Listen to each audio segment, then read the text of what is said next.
Osmo Pocket 3ရှိပြီးသားလူက Pocket 4လဲတင်လားဆိုရင်တော့လဲလိုက်လို့ပဲပြောချင်တယ်ဗျအားလုံးပဲမင်္ဂလာပါကျွန်တော်တို့စောစောနိုင်ပါကျွန်တော်ကစောစော mobile ပါဝင်လုပ်ငန်းစုချိုးရဲ့ founder ပါဒီနေ့မှာကျွန်တော်မကြာသေးခင်ကမှထွက်ထားတဲ့ Osmo Pocket 4ကိုကျွန်တော်ဒီနေ့ unboxing လုပ်ပြသွားမယ်ပြီးသွားရင် Osmo Pocket 3နဲ့ဘာလေးတွေကွာွားလဲဆိုတာကိုမြင်တဲ့အချိန်မှာသတိထားမိတာလေးတွေကိုကျွန်တော်ပြောသွားမှာဖြစ်ပါတယ်DJI sticker လေးပေါ့နော် DJI sticker လာကလို့ရတဲ့ sticker လေးရယ်ဒီမှာသူ App Store ရဲ့သူ application ကို download လုပ်ဖို့ဟာရယ်ဒီမှာ user manual လေးရယ်ပေါ့နော်ဒါလေးတွေပါတယ်ဒါကတော့ Osmo Pocket 4 Creator Combo Set ပေါ့နော်ဘာတွေပါလဲဆိုရင်ထုံးစံတိုင်းဒီမှာ Osmo Pocket 4ပေါ့နော်ဒါ Osmo Pocket 4ဒါ Osmo Pocket 3ဒါ Osmo Pocket 4 Osmo Pocket 3ကထည့်ရတဲ့အိမ်ကဒီလိုမျိုးအကြီးပဲပေါ့နော်ဒီလိုမျိုးအကြီးတစ်ခုနဲ့ထည့်ရတယ်Osmo Pocket 4မှာကြတော့ဒီလိုမျိုးလေးသူတန်လိုက်လေးနဲ့ဒီလိုမျိုးလေးကတ်လိုက်ရုံနဲ့ဒါလေးကိုအိတ်ကက်တဲ့ထည့်ပြီးတည်သွားရုံပဲအရင်ကထက်ဆိုင်ရင်တည်ရတဲ့နေရာမှာအများကြီး portable ဖြစ်သွားတယ်လို့ခံစားရတယ်ပိတ်ထားတဲ့အချိန်ဆိုရင်ဒီတောက်လေးထည့်လိုက်တဲ့အတွက်ဒီမလဲတော့ဘူးဒီလိုမျိုးလေးဆိုတော့ဒါကင်မရာရဲ့အရှိရ glass ကိုလည်း cover ဖြစ်တယ်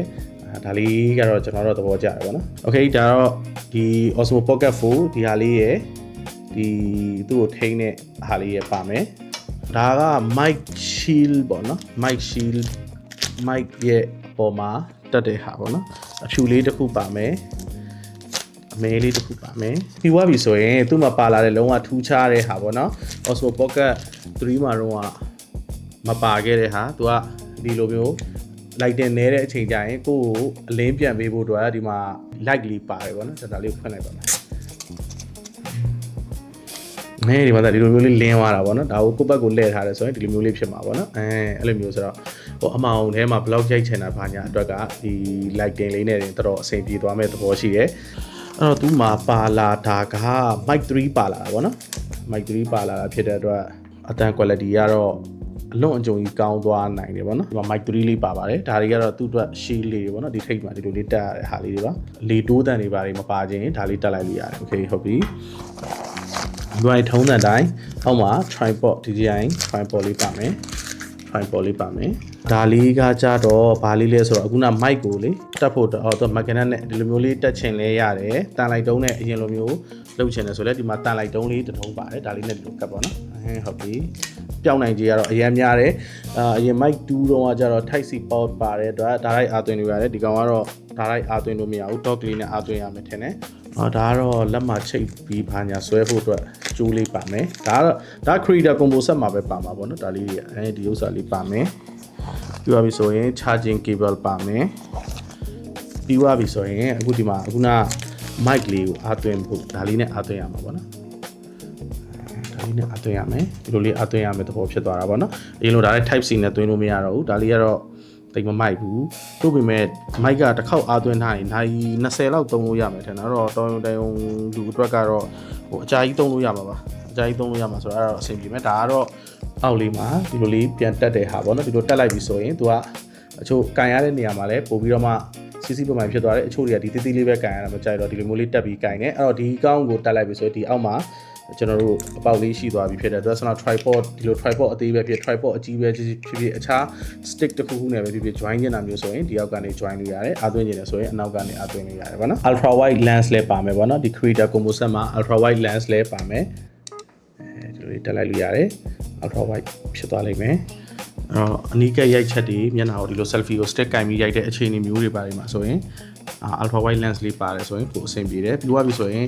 ဒီလိုမျိုး Creator Combo Set တစ်ခုလုံးကိုထည့်တယ်ဒီလိုမျိုး bag တစ်ခုပါတယ်လို့ဒီလို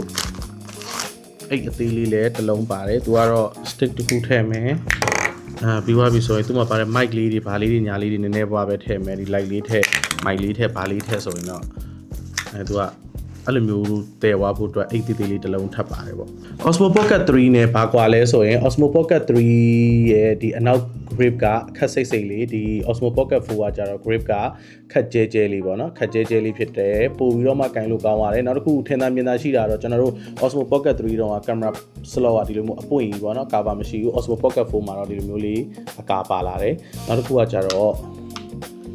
Osmo Pocket 4မှာကဒီနားမှာ physical pattern နောက်တစ်ခုပါတယ်ဒီဘက်ကဟာကတော့ loose less zoom ပေါ့နော်ဒီလိုမျိုးနှိပ်လိုက်တယ်ဆိုရင်ချက်ချင်း zoom ဖြစ်သွားတယ်